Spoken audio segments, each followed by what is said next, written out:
አጋንንት አንዳንድ ጊዜ ዘው ብሎ አይገባ ማስደንግጠው እንደሚገባ ታውቃላችሁ ብሎ ሰው ሲደነግጥ በር ነው ለሱ ይገባል። ይሄ ፖርታል ነው ማለት ነው። አንዳንድ ሰው ቸርች መጥቶ እጅ ካልተጫነበት መንፈስ ቅዱስ አይሞላም። ለምን? ሰውየው ኮንታክት ፖይንት ነው ማለት። ልክ እንደዚሁ የእግዚአብሔር መቅደስ ነኝ ብለህ ስላወራህና ስላሰብክ አይሰራም። ይሄንን በመገለጥ ለማወቅ እየጸለይክና ስለዚህ ነገር ማሰብ ሲጀምር ማኒፌስቴሽኑ በአንተ ላይ ነው። ሁለት ሀሳብ አይኖራችሁ። እጆቻችሁን ንጹህ አድርጉ፣ ልባችሁን አጥሩ፣ ወደ እግዚአብሔር ቅረቡ፣ እሱ ደግሞ ወደ እናንተ ይቀርባል። የእግዚአብሔር ፊት የእግዚአብሔር ህልውና ይገርማል። እግዚአብሔር ፊቱን ያብራልህ የሚለው በረከት በጣም ከባድ በረከት ነው። የእሱ ህልውናና መገኘት ከአንተ ጋር ለዘላለም ይሁን ማለት ነው። እንኳን እግዚአብሔር አንዳንድ ሰዎች እኮ ፈገግ ሲሉና ፊት ሲያበሩልህ የህይወትን አቅጣጫ ይቀይራሉ። እግዚአብሔር ፊቱን አበራልህ ማለት እስራኤል ህዝብ የእግዚአብሔርን በረከት ሲፈልግ ሙሴ የእግዚአብሔርን ፕሬዘንስ ነበር የሚፈልገው። በጣም ይለያያል፣ በጣም ይለያያል። የእግዚአብሔርን ፊት ተርበን እግዚአብሔርን መፈለግና የእግዚአብሔርን በረከት ፈልገን እግዚአብሔርን መፈለግ ይለያያል። እግዚአብሔር በሁለቱም ቅር አይለውም። የሚያኖረን እሱ ስለሆነ ከሱ በረከት በመፈለጋችን ችግር የለበትም። እሱን ስንፈልገው ግን የበለጠ ይፈልጋል። እግዚአብሔር ከልቡ እሱን ተጠምቶ እሱን ፈልገው ያላገኘው ሰው መጽሐፍ ቅዱስ ላይ አላነበበም፣ በታሪክም አናውቅም። የጥማታችንን ልክ እናገኘዋለን። 5% ከተጠማ 5% ታገኛለህ። በጣም ዲፕ ከሄድክ በረሃብ ታገኘዋለህ። ስለዚህ ነው እግዚአብሔር ፈልጉኝ በፍጹም ልብ የፈለከኝ እንደሆነ ታገኘኛለህ። ስለ ፓኒም ነው የሚያወራው። እግዚአብሔር ሁሉ ቦታ ነው፣ ፓኒሙ ግን ሁሉ ቦታ አይደለም። እግዚአብሔር በኃይል ስትፈልገው የሆነ ትልቅ አሳይመንትና ክብሩን ይሰጣል። ፓኒሙ ሰው ይጎትታል፣ ፓኒሙ ገንዘብ ይጎትታል፣ ፓኒሙ ፈውስ ይጎትታል። ፓኒሙ የማይጎትተው ነገር የለም። የሞተ ነገር ሁሉ ሕያው ይሆን። የእጅን ስራ ይባርካል፣ አገልግሎትን ይባርካል፣ ቤተሰብህን ይባርካል። ታቦቱን ሊያስመጡ ሲሞክሩ ከሰረገላው ላይ ሊወድቅ ሲል ደገፈው ሰውየው። ሕይወታቸው ለመጀመሪያ ጊዜ ነው ያዩት። በመንካት ሰው ሲሞት ደርቆ ሲሞት ሲያየው ፈሩ። ካህኑ ቤት ሲገባ ግን ቤቱን ባረከ፣ ሰፈሩን ባረከ። ፓኒም እኮ ነው እዛ ጋር ያለው። በቃ ዳዊት አስመጣ። ደስ አለው ዳዊት። ሳይገድል መግባቱን ሲያይ፣ አገባቡ ጤናማ መሆኑን ሲያይ፣ ካህናቱ ተሸክሞት ሲገቡ ሲያይ ልብሱን አወለቀ። ክብር ያንተ ነህ፣ ድንኳን ሰርቶ አስገባው። ይኸውልህ እግዚአብሔር ዩኒቨርስን ፈጥሮ ፀሐይን አቁሞ ውሃ እየፈሰሰ እያሳየ ተራራና ፕላኔቶችን እያየ በአንተ ሰውነት ውስጥ ያለው ሲስተም በጠቅላላ የሚሰራውን አሰራር እያየ ነፍስ ውስጥ ደግሞ ከባድ ረሃብና ጩኸት እያየ ይህንን ዝም ካልክ እሱን ለመፈለግ ምንም አይነት ኢኒሼቲቭ የማይኖረ ከሆነ ለምን ትልቅ ቅባት ይሰጣል? ይህን ሁሉ እያየ ግኖር እያደረግ አንድ ኩላሊታችን የሚሰራውን ስራ ወደ ማሽን ቢቀይሩት በጣም ትልቅ ፋብሪካ ነው የሚሆነው። አንዱ ኩላሊት የሚሰራው ስራ ይሄን ሁሉ ሲስተም እያየህ ማለት ነው። ስለዚህ እግዚአብሔር ክብሩን በኃይል በአንተ ላይ ለመግለጽ አንተ ውስጥ ካስቀምጠው ረሃብ ጋር ኢን አላይመንት እንዲሰራ አድርጎ ነው። ስለዚህ ለዛ ክብር የሚመጥን ረሃብ ከውስጥ የማይወጣ ከሆነ ወይም ደግሞ እንዲርብህ የማትጸልይ ከሆነ በጣም አስቸጋሪ ነው ማለት ነው። ከእግዚአብሔር ጋር በነፍስ በመንፈስ በህሊና በንግግር ሙግት የማትይዝ ከሆነ አስቸጋሪ ነው። የእግዚአብሔርን ህልውና የተሸከመ ሰው ስለ ራሱ አዋጅ ማስነገር አይጠበቅበትም። ሰማይ ስለ እሱ አዋጅ ይናገራል። ኢየሱስም ለ40 ቀን እንዲፈተን መንፈስ ወደ ምድረ በዳ ወሰደው ይላል። ከ40 ቀን ፈተና በኋላ በመንፈስ ቅዱስ ኃይል ተሞልቶ ይላል ወደ ገሊላ ሲወጣ ዝናውም እስከ ምድር ጫፍ ድረስ ወጣ። ፕሬዘንስን መሸፈን አትችልም። ግሎሪ ሊደበቅ አይችልም። ይወጣል፣ አፈትልኮ ይወጣል። ኢየሱስ በነገራችን ላይ መለከት አላስነፋም። እዛው ገሊላ ነው የሚኖረው። በዕድሜ ዘመኑም ከ100 ኪሎ ሜትር በላይ ሄደው አካውንት የለውም፣ ወታደር የለውም። ነገስታት ግን ሊያዩት ይመኙ ነበር ይላል። አሜን አትሉም እንዴ? ንጉስ እኮ ነው የፈለገውን ሰው ወታደር ልኮ ጆሮን አንጠልጥሎ ማየት የሚችል ንጉስ ኢየሱስን ግን ለማየት ይመኝ ነበር ይላል። ስለሱ ያልሰማ የለም። እነዛ እኮ መንገድ አንተ ለብቻ ከዚህ ከእስራኤል ተለይተ የምትኖር ሰው አልሰማህም አሉት። ምንድን ነው አላቸው። በቃልና በስራ ብርቱ የነበረ ነቢይ፣ በስራውም የተመሰከረለት፣ በንግግሩም የተመሰከረለት፣ ዓለም ሁሉ የሚያውቀው ነው። ኢየሱስ በፓኒም ስለሆነ የሚንቀሳቀሰው የእግዚአብሔር ፓኒም ራሱ ያለው ሚስጥሩ የሱ ፊት ላይ ስለሆነ ጨርቁንም ብትነካ ትድናለህ። አሜን። ቢነካህም ትድናለህ። ቃል ቢናገርብህም ትድናለህ። አሜን አትሉም እንዴ? እሱን ለማየት ዛፍ ላይ ብትወጣም ትድናለህ። ያይሃል፣ በቃ ያይሃል። 12 ዓመት ደም የፈሰሳት በህዝብ መካከል ተሽሎክሎካ ሄዳን የነካችው የልብሱን ጫፍ ስትነካ ኃይል ከሱ ወጣ። ፓኒም አገኛት። በቃ ፕሬዘንሱ፣ ግሎሪ፣ ቨርቹ እንግሊዘኛው ቨርቹ ከሱ ውስጥ ወጣ ይላል። ስለዚህ እግዚአብሔር አንተ ላይ ዙሪያ ላይ የእግዚአብሔር ፕሬዘንስ እና ፓኒም እየጨመረ ሲመጣ መጀመሪያ የምትለመልመው አንተ ነው። ከዛ ለሌሎች መለመለም ምክንያት ትሆናለህ። ሰዎች እንዳንተ ለመሆን መከራ ሲበሉ ታያለህ። በእድሜ ዘመን ስትመኘው የነበረው ነገር በቀላሉ ለአንተ ፕሮቫይደድ ሲሆን ታያለህ። ፓኒም። ለዚህ ነው ዳዊት ምን አለ? እግዚአብሔርን አንዲት ነገር ለመንኩት እሷንም እሻለሁ፣ በሕይወቴ ዘመን ሁሉ ፓኒም ውስጥ ነው ዘንድ። ፓኒም ውስጥ መኖሩ ብቻ ሳይሆን የሚገርመው ፓኒም ውስጥ መቀበሩ ብቻ ሳይሆን ባለ 50 የሚባለው እዛ ቦታ ላይ መሆኑ የሚገርመው። ዘጸአት 25:8 በመካከላቸውም አድር ዘንድ መቅደስ ይስሩልኝ፣ have them build a sanctuary for me so that I may dwell። በዛ ታበርናክል በዛ ድንኳን ውስጥ ታቦቱ አለ። እግዚአብሔር ፕሬዘንስ ነው ያለው እዛ ቦታ። ኢየሱስ መጣ ክብር ይዞ። እግዚአብሔር ምን አለ? ሳንክቹዋሪ ስሩልኝ፣ መቅደስ ስሩልኝ። ዘሌዋውያን 26:11 ማደሪያዬን በእናንተ መካከል አደርጋለሁ፣ ነፍሴም አትጸየፋቸውም። በመካከላቸው እሄዳለሁ፣ እኔም አምላክ እሆናቸዋለሁ፣ እናንተም ሕዝብ ትሆኑኛላችሁ ብሎ ለእስራኤል ሕዝብ ቃል ገባ። ነፍሴ ከዚህ በኋላ አትጸየፋችሁም ማለት። አሁን ግን መቅደሱን እግዚአብሔር አንተን ያደረገው፣ ታቦቱ ያለው አንተ ውስጥ ነው። ስለዚህ እግዚአብሔርን ፕሬዘንስ ሆስት አድርግ ነው። እያረግን ነው ወይ ነው እኮ ጥያቄው። are we having that ነገሮች ከጎናቸው ያሉት ለእግዚአብሔር ክብር ተጠርቻለሁ። እነ ጴጥሮስ ከሐዋርያት ሥራ ምዕራፍ 2 በፊትና በኋላ አንድ ናቸው። በነገራችን ላይ እነ ጴጥሮስ የኢየሱስ አኖይንቲንግ ነበረባቸው። እፍ ብሎ ተቀበሉ ብሎ ቅባት አካፍሏቸዋል። በመንፈስ ቅዱስ ሙላት ግን አልተሞሉ። ያንን ቅባት ተቀብሎ ሄዶ የሞተ አስነስተዋል። ራሱ ይሁዳ ሄዶ የሞተ አስነስቶ መጥቷል። ይሄን ታውቃላችሁ? ሄዶ አንብቡ መጽሐፍ ቅዱሳቸው። ሁለት አረጋቸውና ብሎ ሰጣቸው።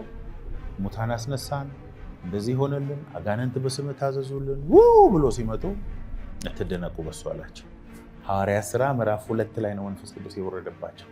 ከዛ በኋላ እኮ በፓኒም ነው የሚንቀሳቀሱት። መንፈስ ቅዱስ በእናንተ ላይ በወረደ ጊዜ አላቸው በፓኒም ትንቀሳቀሳላችሁ፣ ኃይልን ትቀበላላችሁ። ከኢየሩሳሌም ጀምራችሁ እስከ ዓለም ዳርቻ ምስክሮቼ ትሆናላችሁ። ጌታ ኢየሱስ ጴጥሮስን አምኖ ወንጌል አልሰጠውም ማለት ነው። ጌታ ኢየሱስ ሰዎችን አምኖ ቢሆን ኖሮ መጽሐፍ ቅዱስን ቁጭ አድርጎ ዲክቴት አድርጎ ያጽፋቸው ነው። ጌታ ኢየሱስ በሕይወት እያለ ከመሞቱ በፊት እዚህ ምድር ላይ እያለ እሱን አምኖ የተቀበሉ ክርስቲያኖች፣ ከሞት ከተነሳም በኋላ አምኖ የተቀበሉ ክርስቲያኖች፣ ለብዙ ዓመት ለ70 ዓመት ምናምን የነበሩ ክርስቲያኖች መጽሐፍ ቅዱስ እንዳልነበራቸው ታውቃላችሁ። ብሉይ ኪዳን ብቻ ነው የነበራቸው። ወንጌልም የለም፣ መልእክትም የለም፣ ራእይም የለም። በአፍ እየተነጋገሩ እንደዚህ ብሎ ነበር ብሎ ነው እኮ ጌታን ያመለከው። ባይብል ስተዲ የለም፣ ስብከትም የለም። ዛሬ አሁን እንደዚህ የምንደባደብበት ዶክትሪን ምናምን የለም። ሆሊ ጎስት ነው ያለው። ሰዎቹ እዛው ስላሉ ስለ ኢየሱስ ይነግሯቸዋል። ገና የተጻፈ አንብቦ አይደለም፣ እንደዚህ ብሎ ነበር እያሉ ቅባት ያካፍሏቸው ነበር እንጂ የለም የተጻፈ ምንም ነገር የለም። አንዳንዶቹን አስተማሪዎች፣ እረኞች፣ ወንጌላዊ 5ቱን ኦፊስ ሰጠ ይላል አይደል? ስለዚህ ወንጌላዊ ያለ ሐዋርያ የለም ማለት ነው። በእግዚአብሔር ቃል ላይ የመጨመርና የመቀነስ ስልጣን የለም። ሐዋርያም አለ፣ ነብይም አለ። እንዲያውም ከየትኛውም ዘመን የበለጠ ነብይ የሚበዛው በዚህ ዘመን ነው። መጨረሻው ዘመን ስጋ በለበሰ ሁሉ ላይ ከመንፈሴ አፈሳለሁ። ወንዶችና ሴቶች ልጆቻችሁ ራእይን ያሉ ትንቢት ይናገራሉ። አትፍሩ፣ ነብይ አለ። እኔ ስላልኩ ሳይሆን የእግዚአብሔር ቃል ስላለ። በአዲስ ኪዳን ብዙ ነቢያት በቤተክርስቲያን ውስጥ አሉ። በየቤቱ በየጓዳው ሁሉ አሉ። አሁን የለም የሚለው ራሱ በጣም ያበዛቸዋል። ከዚህ በኋላ ታያላችሁ የሐዋርያና የነብይ ብዛት ኢትዮጵያ ውስጥ አጋንንት የሚያስወጣ ትንቢት የሚናገር በሽተኛ የሚፈውስ ትላልቅ ክሩሴድ የሚያደርግ ሆኖ ነብይ የለም ሐዋርያ የለም የሚል ሰው አታገኙ። በጣም የጸጋውን ያየ የተለማመደ የቀመሰ ሰው አይደል። ቆላስይስ 2:9 በእርሱ የመለኮት ሙላት ሁሉ በሰውነት ተገልጦ ይኖር። for in him all the fullness of Godhead dwells in the body form For in him dwells all the fullness of the Godhead bodily. The fullness of God in him. አሁን በአዲስ ኪዳን ኢየሱስ አማኑኤል ሆነ። እግዚአብሔር ከኛ ጋር ሆነ። የምንጨብጠው የምናወራው እንደኛ የሆነ ከኛ እንዳንዱ ሆነ። አሜን አትሉም? ለአለቅነትና ለስልጣናት ሁሉ ራስ በሆነው በእርሱ ሆናችሁ ተሞልቷችኋል። You are complete in him, which is the head of all principality and power. We are complete, we are full in him. ስለዚህ አሁን የእግዚአብሔር መቅደስ እኔ ነኝ። እግዚአብሔር ፕሬዘንሱን ተገልጦ ማየት የሚፈልገው ባንተ ነው። ፍጥረትን በናፍቆት እግዚአብሔርን በናፍቆት እየተጠባበቀ ያለው ማንነትን በክርስቶስ አውቀ የእግዚአብሔርን ክብር እዚህ ምድር ላይ እንድትገልጥ ነው። አንተ እግዚአብሔርን እየጠበቅክ ነው፣ እግዚአብሔር አንተን እየጠበቀ ነው። አንደኛ ቆሮንቶስ 3:16 እና 6:19 የእግዚአብሔር ቤተ መቅደስ እንደሆናችሁ የእግዚአብሔርን መንፈስ እንዲኖርባችሁ አታውቁምን? Do you not know and understand that you are the temple of God and the Spirit of God dwells in you? 6:19 ስጋችሁ ከእግዚአብሔር የተቀበላችሁት በእናንተ የሚኖረው የመንፈስ ቅዱስ ቤተ መቅደስ እንደሆነ አታውቁምን? በዋጋ ተገዝታችኋልና ለራሳችሁ አይደላችሁ።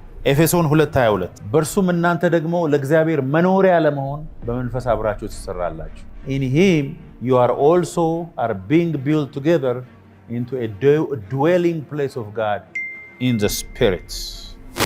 ለእግዚአብሔር መኖሪያ፣ የእግዚአብሔር መቅደስ፣ የእግዚአብሔር ድንኳን፣ የእግዚአብሔር ቤት። መንፈሳዊ ዓለም የሆነ ነገር በኢንፎርሜሽን ደረጃ ስታውቀው አይሰራም። ሁሉም ሰው ማንኛውንም ጴንጤ ብትጠይቁት እኔ እግዚአብሔር መቅደስ ነኝ ይላል።